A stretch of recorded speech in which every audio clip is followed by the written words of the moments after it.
All right, welcome to another episode of Closers or Losers. I am in a different office, got here to Scottsdale, Arizona right now. I have this makeshift office back here. I still don't even have, I'm just gonna, it's still here. Haven't had the handyman come and hide this. It's still right here. Cable management, Jeremy. Cable management is bad. Hey man, I just put this together like in the last day. We're getting our, obviously, we're getting our commercial space up here in North Scottsdale Quarter. We're moving into that place in about 2 to 3 weeks. But right now I'm in this makeshift office. Got to throw something together. But hey, man, how's things going in Sydney? Good. We're Freedom Day is only 6 days away. You have freedom in 6 days where you can do what you want, or what? The government is allowing us to be free in 6 days. The government of Australia is allowing you to be free in 6 days. What does that mean? What does freedom mean in Australia? It means like back to shops, cafes. You can see your family again. You can see your family. That's a good sign. Okay. Yep. Yeah. And we can travel. You get to go coffee. You get to get on a plane. You get to drive, or? We haven't been told that yet. We can try. Yeah. Well, hey, man, I'm excited to have you guys over to obviously the Scottsdale offices here. I think you guys are coming over in about a month and a half or something, right? I think so. We're trying to work it out at the moment. There's still a bit of debate as to what we can and can't do internationally. So we're just trying to figure it out. All right. Well, I'm glad you're getting your freedom back.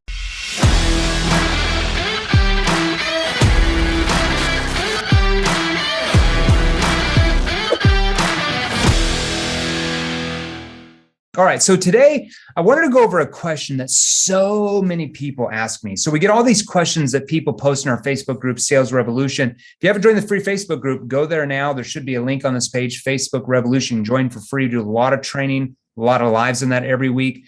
But a question that keeps coming up over and over from people in that group is, why are so many deals in the marketplace stalling right now? Now, there's obviously a lot of reasons. Some of it has to do with COVID. Some of it has to do with uncertainty in the market with different industries. But I would say the biggest factor is most companies are still training their salespeople how to use techniques, and I would say consultative questions that do not emotionally move a prospect to want to change their situation and actually do something about it. So they're using techniques that work against human behavior rather than work against it. So today we're going to talk about why that is, and we're going to give you some questions. We call these consequence questions that you guys can ask your prospects. There's a lot more to it, but these will help that will actually allow them to see that it's far more riskier for them to do nothing at all, stay in the same situation, their problems stay the same, than for them to get their funding together or their funds or the money, pay for your product and service, get their problems solved, and get where they want to go, which is more risky. First of all, let me open it up to you. What are your thoughts about why so many deals are stalling in the marketplace right now? Yeah, I think there's a lot of reasons. There's just a lot of trepidation in the market, between, the inflation that's going on, the uncertainties around social media platforms as well. So people's advertising is nowhere near as certain. Facebook, at the time of filming this, Facebook was shut down yesterday for privacy concerns, right? So who knows? I'm sure Zuckerberg turned it off, burned the servers, and then turned it back on, right? There's lots of uncertainty, but I don't think that's different than any other time. There's always a tremendous amount of uncertainty, whether it's the Cold War, whether it's Vietnam, whether it's Afghanistan or whatever it may be. There's always that element. And I just feel like because of social media, it kind of comes to the forefront a lot. So it's on people's minds and the news cycles are really short. But I feel like it's the perception that there's this impending doom all the time is probably one of the reasons why. Well, and I think that's all that, I think you hit it right on the head. I mean, I don't remember a time in my life for the past, I would say 20 years. So I got into sales when I was 21. So it was about 20 years ago. I literally do not remember a time in my life when there was not doom and gloom about something. You had 9/11, you had the stock market crashing, you had Y2K, there was always something. So there's always something the news channels are going to portray because fear sells. It gets people to watch. The more fear they can instill in you, the more people are going to watch, the more people are going to tune in. If they're talking about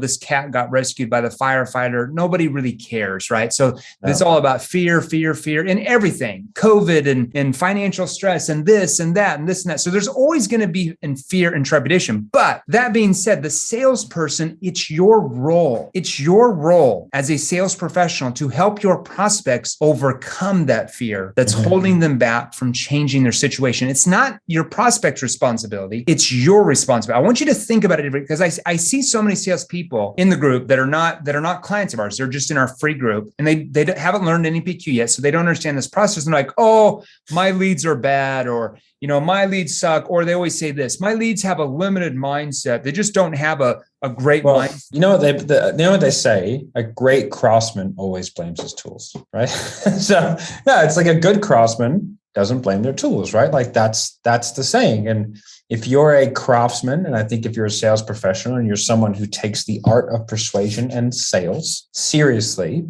then you understand that things are not your fault, but they are your problem. And you need to have strategies to overcome that. Otherwise you will make no money.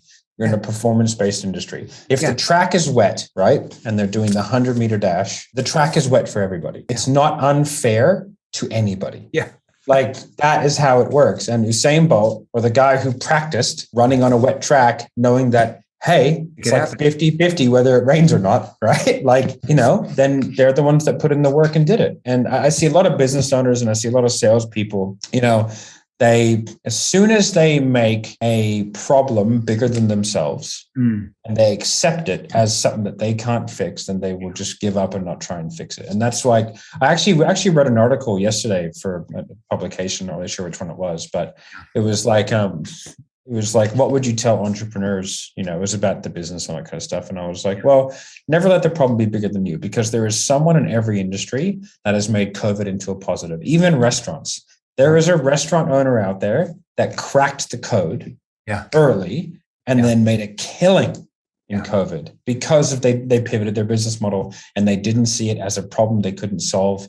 They saw it as a problem to solve. Yeah, problem to solve, an opportunity. And it's exactly right. So if you're one of those people, and I know everybody out there is thinking it's like, oh, my prospects have limiting beliefs or they just have a broke mindset about investing. Well, no shit, Sherlock, but it's still your job to help them overcome that way of thinking so they can move forward. And, I know you were there virtually because you couldn't get out of Australia, but I was there physically at the ClickFunnels event, a week and a half ago. And the last speaker they had there was Tony Robbins. Now, Tony Robbins, when I watch him on stage, because I love watching him on YouTube and I love watching him live, when he has interventions, people come out and they're like, oh, my problem is this, and my life is horrible, and blah, blah, blah, blah, blah. And 15 minutes later, he's asked them some questions that now psychologically has allowed them to view and see in their mind and empower them that they have their own empowerment to be able to overcome that and be able to get where they want to go. 15 minutes before they started talking to him or asking him questions, they didn't think they had that internal power to do that. So the same thing is true in sales. That's all Tony's doing. He's getting them to overcome their limiting beliefs or mindset issues to help them move forward to get to the next level. It's the same thing in sales, okay? So we have to find out, to your prospect, which is more risky. Is it more risky for them to get their funding together or their funds or their money to purchase what you're offering to solve their problems and get where they want to go? Or is it more risky for them to do nothing at all, staying in the status quo, the problems stay the same, and nothing ever changes? Which is more risky? I mean, that's a question we train companies to ask. Like their salespeople ask that to their prospects. And every time the prospect says, oh, it's more risky if I don't do anything. See, it gets them to realize that, okay? And a lot of the times it's like, they're like, oh, everybody has these fear objections. Well, yeah, I know, but it's your job to help them overcome that fear objections. And if they didn't have a fear objection, then it's just an order taking, right? Like a lot of people, they have concerns, and it's like, instead of it, it's like remove the word objection and insert the word concern. Yeah. Oh, a lot of my prospects have concerns about moving forward. Well, yeah, of course, because they're using their money. Yeah. Money is not that easy to get. Yeah. Right. So like they're using a resource in which they have a finite amount. Right. Mm-hmm. Then they're giving it to you in hopes to get more or in hopes to get a benefit from that, but it's not guaranteed that they get it. So of course there's a concern. And the larger the amount, the more they feel they're at risk, because if they make a bad decision, they lose more money. If it's a $5 magazine, not as much risk. Yeah.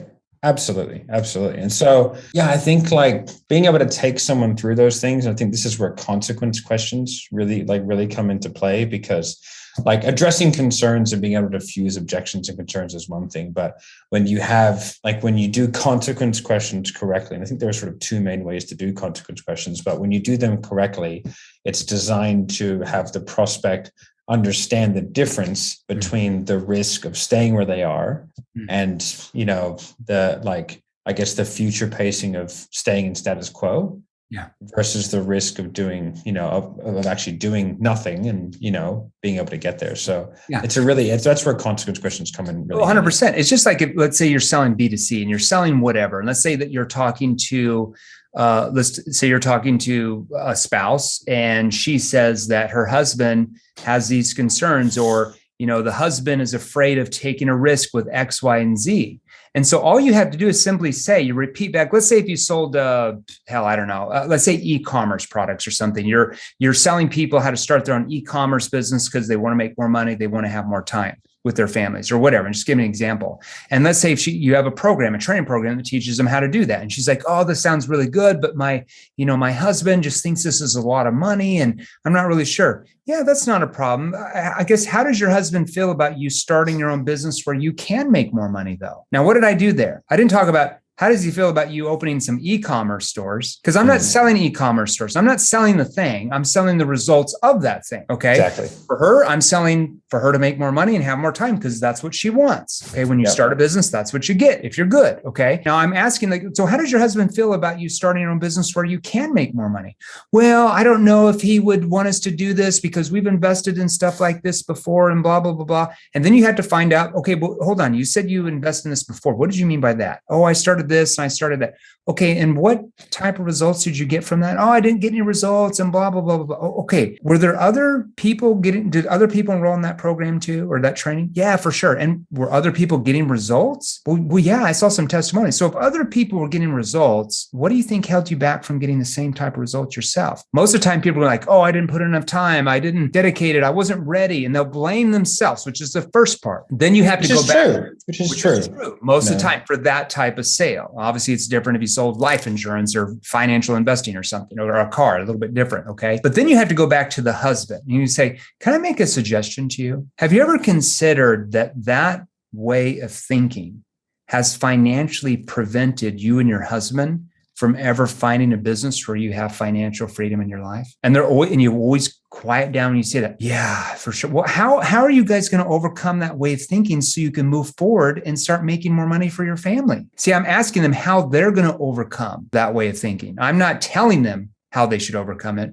I'm asking her how she's going to overcome it so she can start. And I repeat back what she said she wanted. And you start approaching that like a fear-based objection. Okay. Or you can do it this way. Have you ever considered that when you make decisions on your present situation based on your past history, that it might prevent you from ever be open to finding a business where you could make more money? That's another question you could use for that type of industry.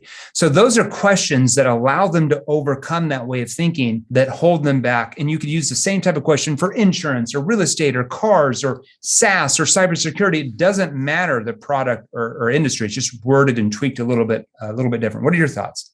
Yeah, for sure. One of my favorite sort of word tracks that I use, I go, okay, well, that sort of makes sense. And I can understand the reason why you're thinking that way. But I guess let me ask you a question. Are you 100% happy with where you're at in terms of, and you can just insert whatever, the protection you have for your family or whatever. Yeah. And they say no. And I'd be like, okay, well, and I guess, do you feel like your mindset could potentially affect your decision-making process? Yes. Okay. And that decision-making process that caused you to be X, Y, and Z, I guess, how much longer do you want to allow that process to dictate your life and your results moving forward? Well, that's and then they go, oh, I don't want to. And you go, well, why not though? Why not just keep making decisions in the same way? Consequence. Yeah, exactly. Mm-hmm. Right. And then it starts to get them to really think. And that's been a real winner for us on our team, because I've taught that to a lot of the guys. And that's a really, it doesn't require a really good tonality because it's a very sort of structured way of doing it. So for a beginner, it's a really easy way to transition. I like that.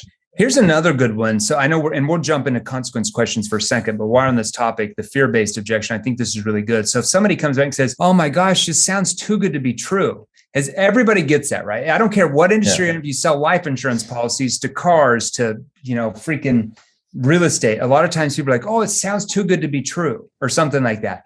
If anybody ever says that to you, you immediately have to help them overcome that way of thinking, because I guarantee you, when you bring up your price points or terms and conditions, if they think it sounds too good to be true, then it probably is. They are not going to move forward with what you're offering. I guarantee it 95% of the time. So all you have to do is simply ask this question. So when you say it sounds too good to be true, where do you think that way of thinking comes from? Do you think somebody invented that was extremely wealthy, or somebody that was poor? And you know what they always say? Somebody that was poor. Okay, so somebody that was poor. So have you ever considered that way of thinking has financially kept you exactly where you're at in your life right now? Take opportunity. Oh, Yeah. And they're like, oh, yes. Well, how are you going to overcome that way of thinking so you can move forward and you repeat back what they said they want? That's all you have to do. It's that freaking simple. Yeah, I love it. I love it, dude. It's almost like it's almost like you have the Twitter hat on. I know it's Chicago Bulls, but it almost looks like a Twitter bull. It does a bit. I ordered this hat online. I'm a fan of it. I'm getting some 7th level hats made up, so I ordered. Where's my 7th level hat, man? It's getting made. I just said it's getting made up. I want some cool ones. I need a visor. I need like. Mate, you can't say cool and visor in the same sentence. I need a big hat for the sun out here in Scottsdale. So I need the big the ones that go over the face, because here in Scottsdale it's pretty warm. Yeah. Pretty. I'll tell you a funny story before we move on to consequence questions. Is when I was in Afghanistan. Before you go to Afghanistan, you go to Kuwait a lot of the time for like an acclimatization period of like 2 weeks, so you can get used to the ridiculous heat or ridiculous cold. Yeah. I don't know if you know, but Afghanistan gets up to about 140 degrees, and 2 weeks later, it's -30. In the same area, or is it a different part of the country? Yeah, no, same area. Spring is like 3 weeks, Whoa. right? And it goes from freezing cold to boiling hot, and then just goes whoosh, like that. Like it's intense. It literally goes from no spring or fall, summer. No, there's spring. Spring is like 3 weeks, and it's the most aggressive fighting period. It's called the spring offensive. Like everybody's just nonstop battling, because it's the only time where like it's like semi-pleasant to be outside. So everyone just goes and shoots each other. But I had a special hat made because I was a sniper, so I used to sit on top of mountains all day. Yeah. So I had a special hat made that had a brim about, I don't know, it's hard to say, about 2 feet long the whole way around. Yeah. That was all camo, so I could just sit there with it over me, and I could sit there and it was like I was in shade, like half my body was in shade. It looked ridiculous, and everyone made fun of me until we got on top of a mountain and I put my giant hat on, and everyone was like, that's genius. I like that. Yeah. So that is interesting stuff. I had no idea. So if you ever go to Afghanistan, okay, you kind of recommend. Don't recommend, especially right now. Probably want to stay away from there right now. So it's like what we were talking about before. There's no good time to go. Yeah, our living nanny is from Kazakhstan, the neighboring country, and her parents are all freaked out now that nobody's really in Afghanistan to see what's going on. Like Kazakhstan's all worried about it now. It's kind of crazy. Yeah. Anyways, all right. So consequence questions. Yes, consequence questions. So consequence questions help your prospect and really get them to question their way of thinking that's allowed their situation to keep happening. So let me give you like a generic example. Okay, but John, what if you don't do anything about this problem and your situation gets even worse? See, that's a generic version. If I'm selling industry specific, I'm going to plug in the problem. I'm not going to say, what if you don't do anything about this problem? I'm going to say, what if you don't do anything about X and Y and Z and the situation gets even worse? Okay, let's say if you sold lead generation to companies, what if you don't do anything about getting these higher quality leads to your salespeople and their sales keep getting worse? See, that's how I would specify that. Okay, you're just plugging in the gap. Or how about this? Let's say if you're with a competitor, or let's say that you've already got a customer, right? And they call you in and they're like, hey, we're thinking about switching over to ABC competitor. Okay, something like that. What do you do then? Here's a consequence question. Okay, so what if this service that you're thinking of doesn't get you these new results that you want, though? Like, what happens then? See, that's a consequence question. Your thoughts? So it's really interesting, right? Because I think I actually do consequence questions differently to you. Okay, let's hear it. But it's because like I learned from you, and then everyone has their own way of doing things, right? So for me, like I'm a big believer in the solution awareness phase. I get very vivid detail. Yeah. It's how I like doing it. Because for me, like I was never as good at tonality as you were. So I was never good at just withdrawing the answer. I had 20 years of practice. So for me, I had to like come up with little cheat codes to get a similar level of result without having the skill set, right? So what I did is I started really visioning out and getting people, like, let's say I'm selling like something that makes them more money, right? That can be anything that makes them more money. Yeah. I'll go, okay, so like, let's just say we are able to help you get to XYZ. Like, what would you do with that type of money coming in? And then I'll stay in that realm for a little bit and I'll get something specific. Let's say they'd love to go on holiday. I'll go, okay, well, like, where would you go? Right. And then I'll get them to tell me the hotel, tell me the place, and be like, what's the first Instagram shot that you'd shoot? Oh, so you're getting them to visually envision themselves there.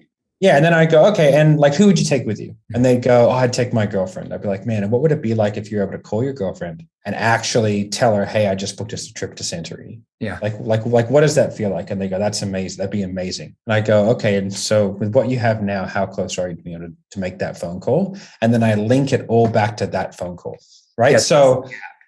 Yes. So then the consequence question isn't about that. It's about what happens if you never figure out how to make that phone call.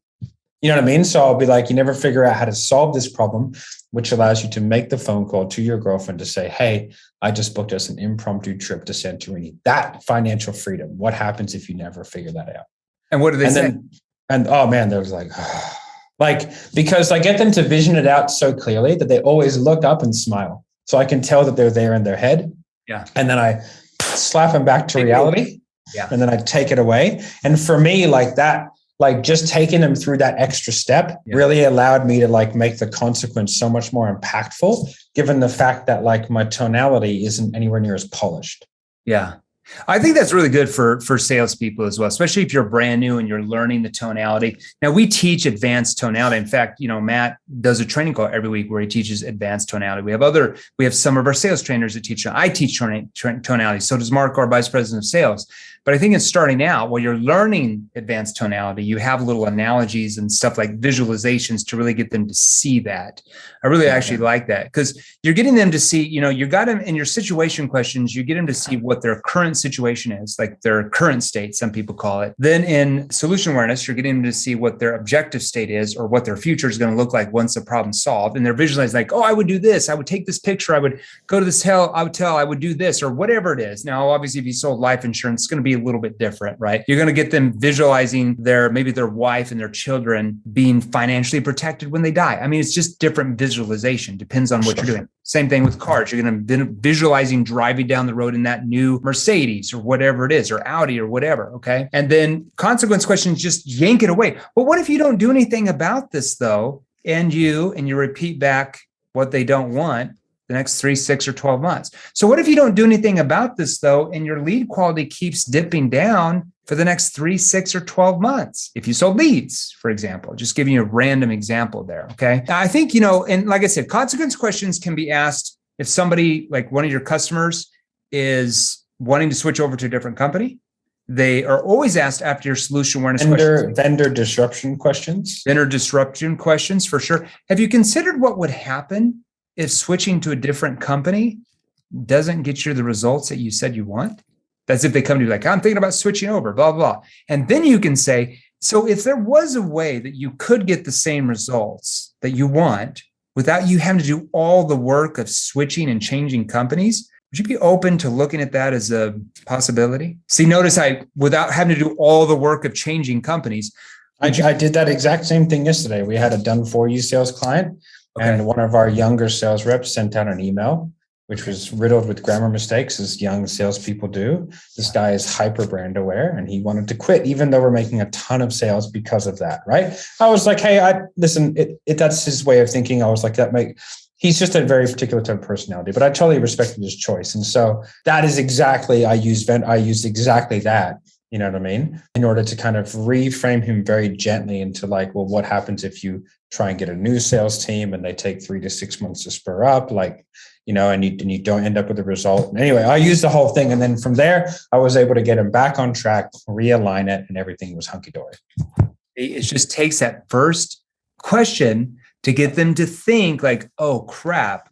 Yeah. What if I can't get that? What am I going to do then? And then it makes the problem of the salesperson who send out the bad email seem very, very small compared to not really having many sales for the next 3 to 6 months. Yeah, and like I totally understood where he's coming from, and I didn't disagree with him. But it was just like, if I can just maneuver this, and I was like a little bit panicky inside, but I had to stay very calm. It's $100,000 a month account, So I was like, so let's just stay calm, walk him through the process. This is a concern. So all we have to do is diffuse the concern, and we're fine. And that's where like any PQ and understanding how to communicate with people effectively is so good, because it like you can fall back into your default, which is like, oh, I know how to sell.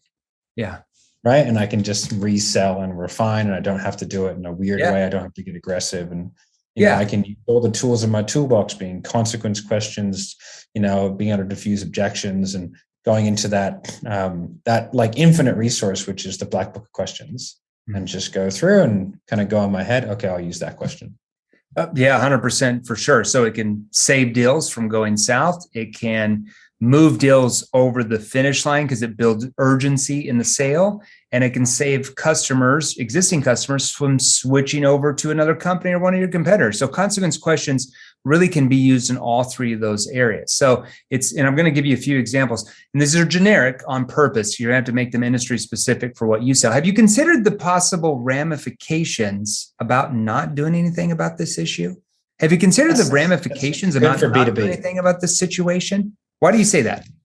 Because ramifications, it's like, you're not saying consequence, because consequence can imply kind of a really personal thing. Whereas ramifications is like, it's a sort of a softer way, but it's also more specific. Yeah. So have you decided any possible ramifications? If not, and I feel like it just works really well in a B2B, more enterprise environment. More B2B environment, like longer sales. Like, have you thought about what would happen if you don't do anything about this? Notice my tonality right there. You don't want to say, have you thought about what would happen if you don't do anything about this, Jackie? No. Why did you pause before don't? Because I want to emphasize the last part. If you don't do anything about this. Have you thought about what would happen if you don't do anything about this? See, that emphasizes if you don't do anything about this. So they think deeper about the last part of that question, like, oh crap, I really haven't thought about it. If I don't do anything about this, what would happen?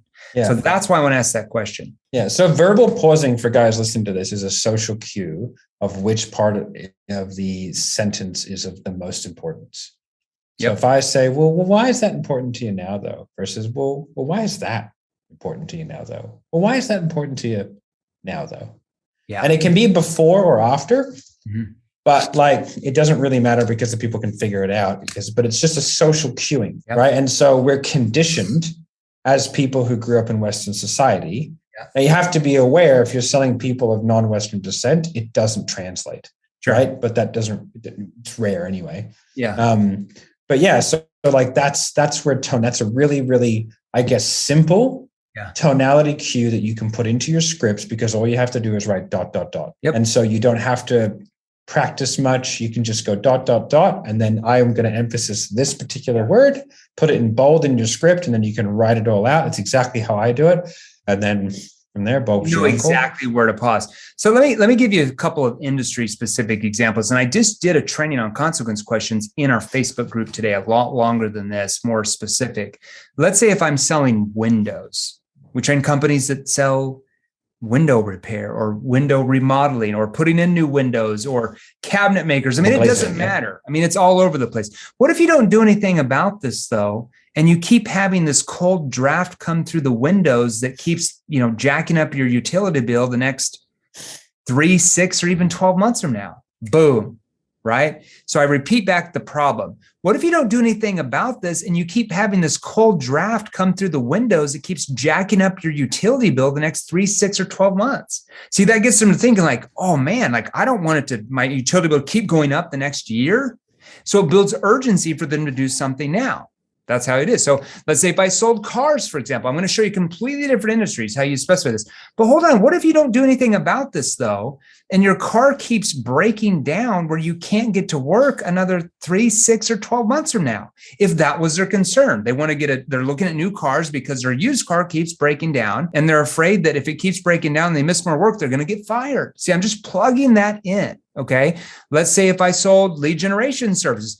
What if you don't do anything about this though, and you keep getting these lower quality leads to your salespeople the next 3, 6, or 12 months? See, so it doesn't matter what industry you're in. If you're selling B2B, B2C, I don't care. Consequence questions will work once you learn the right questions with the right tonality. Exactly. Hey man, I've got to run. I got to run too. We're out of time, 30 minutes. Hey, thanks for everybody being on. We will be back next week as well. Also, make sure you go join our Facebook group. It's a free Facebook group. We have over 10,000 people, I think 10,300 something there. We started about 9-10 months ago. There's a link here on the page. Just join the Facebook group. Right when you join, there's going to be a survey, 2 or 3 questions. What industry are you in? What are your products, your services? So we know kind of how to train you better. Right when you join, go to your Facebook Messenger. We're going to DM you and we're going to message over to you a free 40-minute training on objection prevention, how to prevent objections from even happening. Join the Facebook group. We'll see you in there. Matt, we'll see you next week. Thanks very much. Talk to you soon. Thanks, guys. Bye. Hey guys, if you enjoyed these, here's another you can watch right over here, right over here. Join our free Sales Revolution group. Click the link below, join us, and we're going to help you. Thanks for watching. We'll see you real soon.